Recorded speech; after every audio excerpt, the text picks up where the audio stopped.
All right, I had a couple things, some notes to look things up, and so we are gonna look them up together, so I don't have to take as many notes.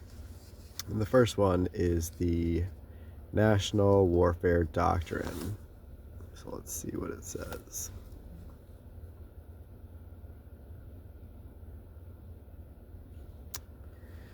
National Warfare Doctrine is the foundational set of principles that guides the state's military forces in pursuit of national security objectives. It bridges the gap between high-level national policy and the tactical execution of military operations. Core purpose of the doctrine. Theory of victory provides a theory of victory outlining how a nation expects to gain advantages over adversaries. Common framework. It creates a shared conceptual language and philosophy across different military branches, Army, Navy, Air Force, to ensure unity of effort. Guidance for thinking. Unlike rigid rules, modern doctrine is generally authoritative but requires judgment, focusing on how to think rather than what to think in specific situations. How to think rather than what to think. Levels of warfare. Doctrines typically organize conflict into three interconnected levels. Strategic. Focuses on national objectives and the broad use of national power elements, political, economic, military. National objectives. Like Healthcare 4.0, is that a national objective? What about the global standardization of biodigital convergence and everything they're doing with technology? Would that be considered a national objective? Operational. The level where campaigns and major operations are planned and executed to achieve strategic goals. So we have a governing body that's not transparent about their goals, or maybe they are. Healthcare 4.0, is that a goal? How transparent are they with the metrics and the goals and the specific path to get from point A to point B? What do we know about how they're spending our money and what they're imposing upon us? How transparent is that? I think we know enough. I think we know enough to ask questions. Tactical concerns the specific employment of units and weapons in engagements and battles. Well, we are most certainly in a time where the weapons are invisible. Categories of doctrine. Service doctrine specific to a branch. U.S. Army's ADP 3.0 unit. Unified land operations. I don't know what that is. Joint doctrine. Principles for two or more services working together. Multinational allied doctrine. Agreed upon procedures for coalition warfare, such as NATO's Article 5. I think there should be red flags going off here. I'm not well versed enough, probably, in all these corners or NATO, but I feel like red flags should probably be going off here. Strategic trends. Integrated deterrence. Current 2025 U.S. and allied doctrine emphasizes integrated deterrence, which combines military might with economic, diplomatic, and technological tools. I wonder what those are.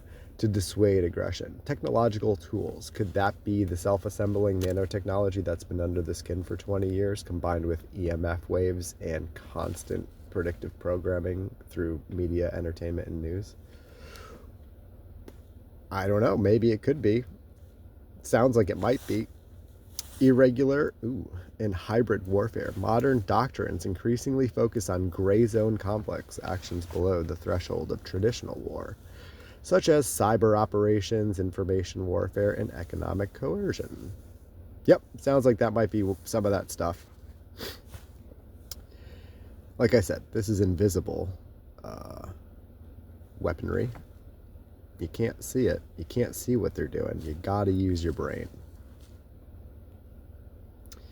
Strategic competition. Current frameworks like the 2023 Joint Concept for Competition shifts focus from counterterrorism to competing with revisionist powers.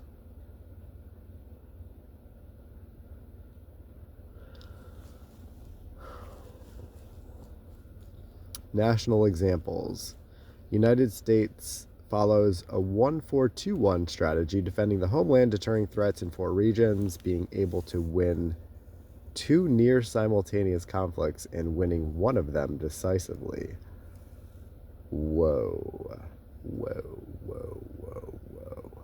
So, if I'm reading this correctly, the United States engages in multiple conflicts at the same time, confidently winning one of them, right? They know they're going to win one without question. And so to me, I just read that, and my first thought is, well, they do a lot of things to distract us from what's actually going on. And that's probably how they, quote unquote, win. Tell me about all the winning now, with all the truth. Just how's the winning going? India emphasizes no first use nuclear policy and cold start doctrine, which involves rapid mobilization for offensive operations without crossing an adversary's nuclear threshold. So, I just think it's ironic to categorize countries, because aren't they all just owned by the same entity? I don't know how that works. Israel, due to lack of strategic depth. Yeah, I doubt that. Israeli doctrine is defensively oriented but operationally offensive, relying on preemptive strikes and qualitative superiority. Okay, I don't know what the fuck. Oh, the national warfare doctrine. I was like, what do we look up? So yeah, I guess that's kind of looking at each country is going to be a little different in how they approach warfare. But I think that one of the important takeaways here is irregular warfare. And I really don't like how Flynn talked about irregular warfare and 5G warfare like years ago. Around the same time he was getting outed by State of Corruption on True Social, and his real name is Mike Gill.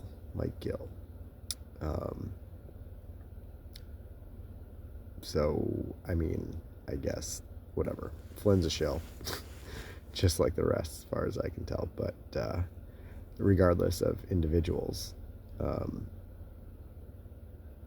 I think it's important for people to understand how they are, I'll say, working against us. It seems very much that the government takes our money, spends it for the development of all these tools and weapons, Oracle, Healthcare 4.0, nanotechnology under the skin, remote healthcare. All this stuff they say is for our safety, healthcare, national defense, and it's just way too much power without consent. The range of capabilities, the things that they can do. So maybe we can look up like more specifics. Like, is there a specific national warfare doctrine?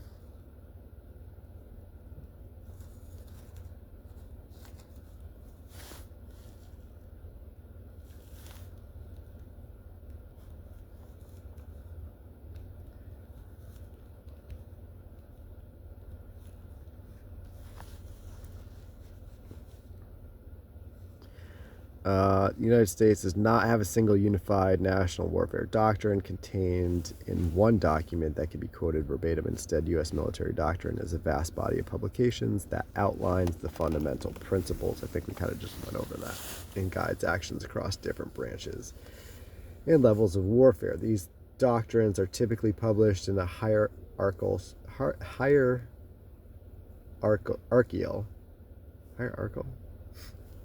structure, as the U.S. Army's Army Doctrine Publications, ADP, and Joint Publications, JP, which govern the armed forces as a whole. Key doctrinal principles. While a single verbatim statement for all U.S. warfare does not exist, the core principles and objectives are consistent and rooted in national policy and law as defined in various official sources. So maybe they'll go on to tell us some of those sources, but we can look those up. Ultimate authority, the U.S. Constitution invests war powers in Congress and the President.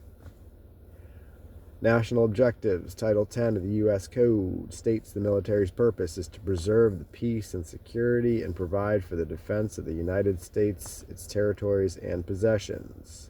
So who is that exactly?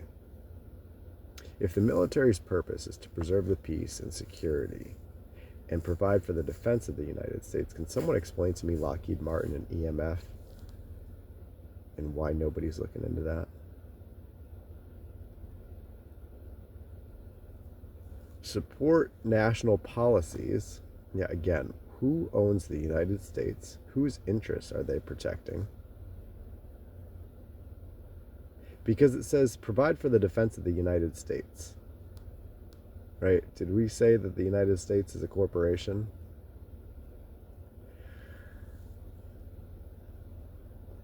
Implement national objectives. Again, I don't think we have enough transparency. I think we know where they're going based on how they've invested billions and billions and billions of dollars into nanotechnology under the skin, self-assembling for decades. We know they've done that. We know what they have done. What they're not being transparent about is maybe the direction they're going in, but the writing's on the wall and we can infer enough based on what they've already done. Overcome any nations responsible for aggressive acts that imperil the peace and security of the United States. Just going to sidetrack here. They make so much law against us, and if they applied the same laws to themselves, they'd all be accountable and in jail forever, and the whole thing would be shut down. So it's complete bias application of the law, and most recently and notably, in my opinion, they are making crimes that are done out of hate receive a much stiffer penalty. Years ago, they did it with crimes against people who identify as gay, right? And if that was the case, it was considered a hate crime, and so you got a much stiffer penalty. But now they're saying it with like vandalism and everything else. Like if you commit something that would be considered today a crime, and they say that you do it out of hate, right? That you get a much stiffer penalty. And so I'm just wondering, like, are all the crimes that the United States government, I understand that they're maybe exempt from the law, but that's horseshit, right? So the things that they're doing, is that done with love? Is that done out of hate? Should the penalties be stiffer? Do we have any truth, transparency, or accountability within our own government? And the clear answer is no, not a freaking chance. It's terrible. And if you want to verify that, look up the Grabian FBI list. That's going to show you 50 years of documented record of corruption within the FBI. It's irrefutable. It's disgusting. In fact, it looks like the FBI was created under the guise of doing good, when in reality, I think that the FBI was more likely created to protect the interests of the people behind the nation, which are not we the people. Joint doctrine. U.S. forces operate under Joint Publication 1 Doctrine for the Armed Forces of the United States, which provides overarching guidance for all services. Warfighting functions, military actions are guided by 6 core of course there's 6. What other number do they know? Warfighting functions, command and control. Command and control was a big thing in finance. When I worked in IT staffing, I remember one of the managers at Voya, which was probably ING at the time, they were going through a rebranding. He talked about command and control, right? That's a military term, but if you can show me the line between corporations and military, I'll pay attention to that, but I don't think it's possible. And at the time, it was big data, and obviously that hasn't changed. It's only become the case more and more so, right, with data, big data, and how they're using data against us, algorithms, censorship, um, naughty and nice lists. What do they call that? Domestic terrorist list? Who knows? But that was a big thing like 10 years ago, more than 10 years ago. Movement and maneuver, intelligence, fire, sustainment, and protection. Principles of war. The 9 principles of war, often cited in U.S. doctrine, are objective, offensive, mass economy of force, maneuver, unity of command, security, surprise, and simplicity. Mission command. The principle emphasizes discipline, initiative, allowing subordinates to act independently within the commander's overall intent when opportunities arrive to achieve the mission. Accessing doctrinal publications. Official U.S. military doctrine is publicly available and can be accessed through official government and military press websites. That's neat. We can find our war doctrine through the mainstream media, press websites, or I guess military press. What's the difference? Joint publications. Doesn't Pete Hegseth have an IMDb page? Joint publications. Overarching doctrine for all U.S. Armed Forces is available at the Joint Chiefs of Staff Library website. All right, I'm getting tired of talking, but it looks like you guys can take the research from here, because what did we just find? Places to go look up our warfare doctrine. Army Doctrine Publications, ADP-FM. The U.S. Army's extensive library of doctrine can be found on the Army University Press website. All right. Y'all have a great day. Go learn some stuff.